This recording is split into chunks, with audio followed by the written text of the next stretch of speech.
Germany को पसंद आ रहे हैं इजराइल के हथियार। क्या अमेरिका का दोस्त तोड़ेगा अपना ही नियम? पीएम मोदी भी कर सकते हैं इस ब्रह्मास्त्र की मांग। दोस्तों, कुछ दिन पहले ही फिलिस्तीन के आतंकवादी संगठन हमास ने इजराइल पर हमला किया था। एक साथ सैकड़ों रॉकेट इजराइल पर दागे जा रहे थे, लेकिन इजरायली एयर डिफेंस सिस्टम सारे रॉकेट को हवा में ही तबाह कर दे रहा था। दोस्तों, इजराइल के एयर डिफेंस सिस्टम का लोहा दुनिया मानती है। सवाल उठता है कि इजराइल ने इतना खतरनाक एयर डिफेंस सिस्टम कैसे बना लिया? तो दोस्तों, 2006 में इजराइल लेबनान युद्ध के दौरान 4000 रॉकेट उत्तरी इजराइल पर दागे गए थे। वहीं 2000 और 2007 में गाजा की ओर से भी दक्षिणी इजराइल पर भी 4000 रॉकेट हमले किए गए थे। इन हमलों से बचने के लिए इजराइल को ऐसी तकनीक का विचार आया जिसमें रॉकेट हमले को पहचान कर उसे विफल किया जा सके, और इजराइल ने अपने खतरनाक टैलेंट के बूते बना लिया दुनिया का बवंडर मचाने वाला एयर डिफेंस सिस्टम। सवाल उठता है कि आखिर ये कैसे काम करता है? तो दोस्तों, सबसे पहले आयरन डोम सिस्टम रॉकेट की पहचान करता है। इसके बाद रेंज और निशाने पर लिए गए क्षेत्र की दिशा की जाँच करता है। इसके बाद वार्निंग सायरन बजाया जाता है। सायरन के बाद स्थानीय लोगों के पास सुरक्षित स्थानों पर जाने के लिए 30 से 90 सेकेंड का समय होता है। इसके बाद नुकसान का अंदाजा लगाते हुए आयरन डोम ऑपरेटर्स काउंटर मिसाइल लॉन्च करता है और रॉकेट को हवा में नष्ट कर देता है। इसी बीच इजरायली एयर डिफेंस सिस्टम को लेकर एक ऐसी खबर आई है जिसने दुनिया भर को हैरान कर दिया है। सवाल उठता है कि ऐसी कौन सी खबर आई है? इजराइल के एयर डिफेंस सिस्टम के लिए कौन सा देश बेताब हो रहा है? तो दोस्तों, इस बारे में हम आपको आगे बताने जा रहे हैं, तो बने रहिए हमारे साथ आखिरी तक। दुनिया का सबसे ताकतवर सिस्टम यूज करता है भारत। पलक झपकते ही दुश्मन के खेमे में मचा सकता है बवंडर। दोस्तों, जर्मनी के चांसलर ओलाफ स्कोल्जो ने पिछले दिनों इजराइल के प्राइम मिनिस्टर यायर लापिड से मुलाकात की। इस मुलाकात के बाद उन्होंने ऐलान कर दिया कि इजराइल जर्मनी के नए रक्षा बल के निर्माण का अहम हिस्सा होने वाला है, खास तौर पर एयर डिफेंस के क्षेत्र में। न्यूज एजेंसी रॉयटर्स की माने तो स्कोल्जो ने इजराइल के सामने सबसे खतरनाक एयर डिफेंस सिस्टम एरो 3 को खरीदने की पेशकश की है। अगर ऐसा होता है तो पहली बार होगा जब इजराइल अपने इस एयर डिफेंस सिस्टम को किसी दूसरे देश को निर्यात करेगा। सवाल उठता है कि एरो 3 रूस के S-400 missile air defence system से कितना अलग है?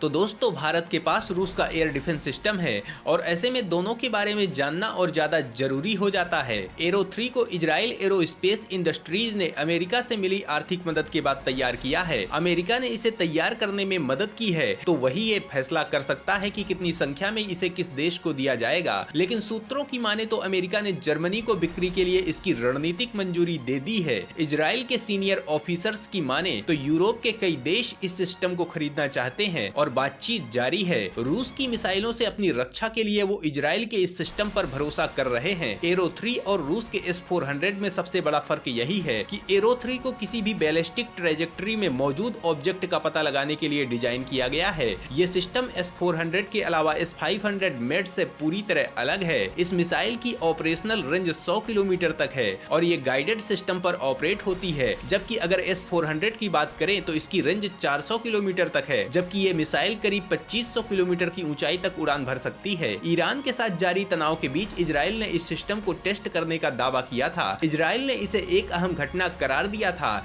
इस मिसाइल को धरती के वातावरण में मौजूद लक्ष्य को टारगेट करके खत्म करने वाली टेक्नोलॉजी के साथ डिजाइन किया गया है। इसमें लगे high resolution electro optical sensors इसे और ताकतवर बनाते हैं। S-400 को मुख्य तौर पर एयरक्राफ्ट को तबाह करने के मकसद से डिजाइन किया गया था। इसका एंटी एयरक्राफ्ट सिस्टम एयरक्राफ्ट के साथ ही क्रूज और बैलिस्टिक मिसाइल को भी ध्वस्त कर सकता है। साथ ही ये जमीन पर मौजूद टारगेट्स को भी ध्वस्त कर सकती है। इसकी यही क्वालिटी इसे एरो 3 से बेहतर बनाती है। एरो 3 को इजराइल की सबसे आधुनिक लंबी दूरी का मिसाइल डिफेंस सिस्टम करार दिया गया है। इसका रडार इसे S-400 से काफी अलग कर देता है। इजरायली रक्षा मंत्रालय के मुताबिक एरो सिस्टम में रडार किसी भी टारगेट का पता लगाकर डाटा फायर मैनेजमेंट सिस्टम को भेजते हैं। इसके बाद डाटा को एनालाइज किया जाता है और फिर इंटरसेप्शन का काम होता है। प्लान पूरा होते ही इसके इंटरसेप्टर टारगेट को निशाना बनाते हैं। इसके बाद मिशन सफलतापूर्वक पूरा हो जाता है। दोस्तों, अगर इजराइल और जर्मनी के बीच एरो 3 के लिए समझौता हो जाता है तो इजराइल एयर डिफेंस सिस्टम के लिए पहली बार किसी देश के साथ समझौता करेगा। आज युद्धों में तकनीक का बहुत ज्यादा महत्व है। जिस देश के पास तकनीक में कमांड है वही देश युद्धों में कामयाब हो सकता है। इजराइल की एयर डिफेंस तकनीक दुनिया में बेहद ताकतवर तकनीक मानी जाती है। दुनिया के तमाम देश इस सिस्टम को खरीदना चाहते हैं, लेकिन इजराइल ने एयर डिफेंस सिस्टम के निर्यात पर रोक लगा रखी थी। दोस्तों, बड़ा सवाल ये है कि इजराइल को इस तकनीक से लैस करने वाले वैज्ञानिक कौन हैं? इस तकनीक को कब विकसित किया गया था? तो दोस्तों, इस बारे में जानने के लिए आगे चलते हैं। चीन के खिलाफ इजराइल करेगा मोदी की मदद। अपने घातक हथियार से ड्रैगन को करेगा बर्बाद।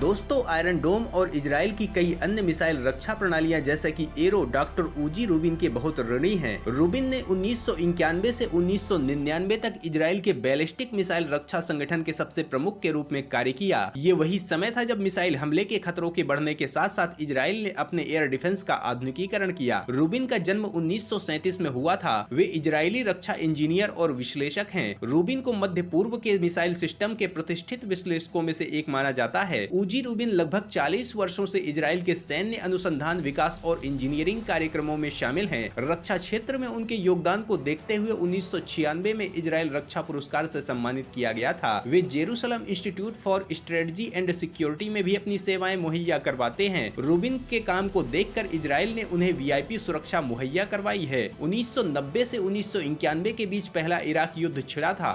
इस दौरान इराक ने जनवरी 17 से 23 फरवरी 1991 तक 42 स्कड मिसाइलें इजराइल में दागी। उनमें से कुछ ने अपने लक्ष्य पर सटीक निशाना साधा, लेकिन इससे इजराइल के लिए एक मिसाइल खतरे की वास्तविकता स्पष्ट हो गई। यही कारण था कि इजराइल ने अपना पूरा ध्यान मिसाइल डिफेंस सिस्टम को आधुनिक बनाने पर लगाया। इसी के लिए तत्कालीन इजरायली सरकार ने डॉक्टर उजी रूबिन को बैलिस्टिक मिसाइल रक्षा संगठन का प्रमुख बनाकर काम करने के लिए पूरा फ्री हैंड दिया। उस समय इजराइल के पास अमेरिकी पैट्रियट मिसाइल डिफेंस सिस्टम मौजूद था, लेकिन यह उतना प्रभावी नहीं निकला। इजराइल के कई ठिकानों पर इराकी मिसाइल हमले ने सरकार की नींद उड़ा दी। इस हमले ने अमेरिका को भी झकझोर कर रख दिया। इसी हमले के बाद अमेरिका ने भी अपने पैट्रियट सिस्टम को और ज्यादा प्रभावी बनाने के लिए काम करना शुरू कर दिया। वहीं इजराइल को ज्यादातर सीरिया और ईरान के साथ साथ आतंकवादी संगठनों हमास और इस्लामिक जिहाद से खतरा है। ये दोनों आतंकवादी संगठन गाजा पट्टी और वेस्ट बैंक में सक्रिय हैं। उधर हिजबुल्लाह भी इजराइल के लिए बड़ा सिरदर्द बना हुआ है। ये आतंकवादी संगठन लेबनान और सीरिया से इजराइल के ऊपर अक्सर मिसाइल और ड्रोन हमले करता रहता है। ऐसे में इजराइल पर चौतरफा हमले का खतरा बना हुआ है। इन्हीं खतरों का सामना करने के लिए इजराइल ने एयर डिफेंस सिस्टम पर ज्यादा जोर दिया। दोस्तों, अगर इजराइल जर्मनी को यह सिस्टम दे सकता है तो उसे भारत को देने में भी कोई ऐतराज नहीं होगा। हालांकि भारत रूस का बेहतर घातक एयर डिफेंस सिस्टम इस्तेमाल करता है।